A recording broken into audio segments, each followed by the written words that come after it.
Imagine um mundo onde tudo que você conhece parece ser uma ilusão. E se eu te dissesse que um homem, há mais de 400 anos atrás, desafiou a realidade como conhecemos, questionando até a própria existência? Fica comigo e se prepare para refletir sobre o básico da filosofia cartesiana. Como eu já falei nesse vídeo acima, para estudar um filósofo ou uma filosofia específica, uma das necessidades é entender um pouco o contexto histórico em que ele viveu ou aquela filosofia foi estabelecida. E isso é só para começar a entender do que se trata aquele problema. Sim, porque a filosofia ela é feita de problemas. E hoje, para falarmos sobre Descartes, temos de dar um passo atrás e considerar alguns pontos. Até certo ponto da Idade Média, a filosofia era regida quase que predominantemente pelo pensamento platônico. De um determinado ponto da Idade Média até o Renascimento, são as ideias de Aristóteles que predominam. E eu nem preciso lembrar você que no final do Renascimento vem a Idade Moderna surfando na onda da Revolução Técnico-Científica, certo? Esses pontos têm que ficar claro para você. Essa onda técnico-científica revolucionou completamente o mundo ocidental. Imagine um mundo onde tinha só certezas absolutas e que foi pouco a pouco desconstruído comprovadamente. Ou seja, quase tudo que eles tinham como verdade irrefutáveis, comprovadamente por experiências foram ruindo, de maneira que o que sobrava era só incertezas. Dito de outra maneira, até aquele momento, verdades que pareciam irrefutáveis ruíram. Não por debate intelectual, não por retórica, não por revelação divina, mas com provas de que a realidade não correspondia àquelas tais verdades. Porque o mundo real era diferente daquilo que eles acreditavam ser. Até ali, a ideia cosmológica de Ptolomeu era irrefutável e quase ninguém questionava se aquilo era verdade ou não. A Terra é o centro do universo, pronto, acabou.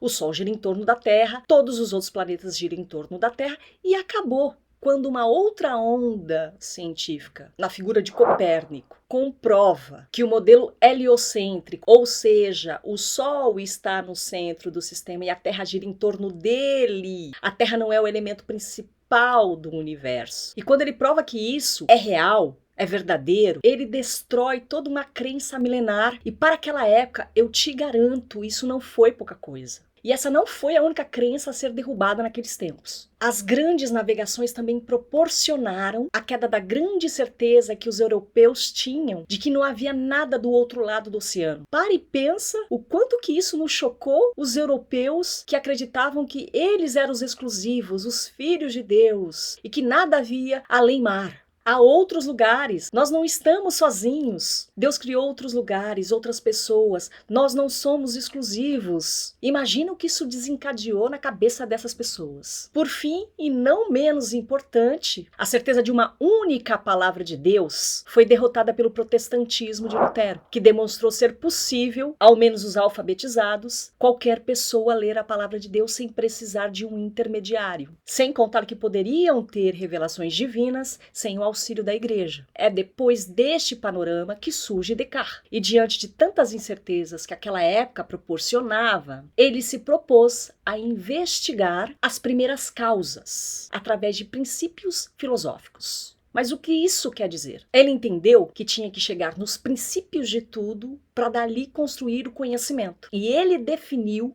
que esses princípios deviam obedecer duas condições. A primeira é que eles tinham de ser claros e distintos. A segunda é que todo conhecimento deviam derivar deles. Eu poderia agora avançar e conversar com você sobre, sem te explicar o essencial sobre isso. Não adianta dizer que ele colocou duas condições para esses princípios serem princípios sem explicar essas duas condições. Você precisa saber disso para você avançar na filosofia de Descartes, senão você vai ficar só repetindo o que os outros falam. Princípios vão ser aquilo que a partir deles todo conhecimento vem. Eles têm de obedecer duas condições, ser claros e distintos, e por aqui a gente tem que entender o que é claro e o que é distinto. O princípio ele tem que ser claro de maneira que ele tem que ter clareza, ele não pode ser obscuro. Ele tem que ser distinto porque ele tem que fazer distinção, ele tem que separar as coisas. E todo conhecimento tem de derivar desses princípios. Isso tem que ficar claro para você. Mas como que se faz para chegar nesses princípios? Para chegar nesses princípios, ele estipulou que queria ter absoluta certeza da existência deles.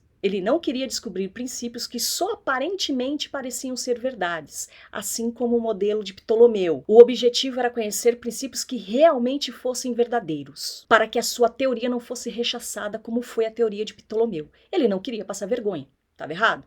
Não. Diante de tanta destruição de teorias que até então eram irrefutáveis, ele não queria cair no mesmo erro. Daí ele tomou a atitude drástica de que se havia alguma chance, a menor chance de algo não ser verdade, ele teria de descartar como não real, como não verdadeiro. E assim ele construiu a sua dúvida metódica, não acreditando no mundo externo, não acreditando no próprio corpo, não acreditando nas outras pessoas e nem nas coisas que os seus sentidos tinham como existente. Ele descartou tudo, partindo do princípio que nada existe. Era importante duvidar de tudo. E ele até cogitou a possibilidade da existência não passar de um sonho. Afinal, quase sempre quando estamos sonhando, acreditamos estar acordados, não é verdade? Então, ao fazer o exercício da dúvida, o que ele descobriu é que ele não podia duvidar da própria existência. Só o ato de duvidar comprovava que ele existia para duvidar, porque para duvidar era necessário que ele pensasse nessa dúvida. E se ele pensava, é porque ao menos o seu pensamento existia, porque existia ele pensando. Para existir um pensamento, requer um pensador, não é mesmo? E assim surgiu como primeiro princípio filosófico cartesiano o cogito, ou cogito,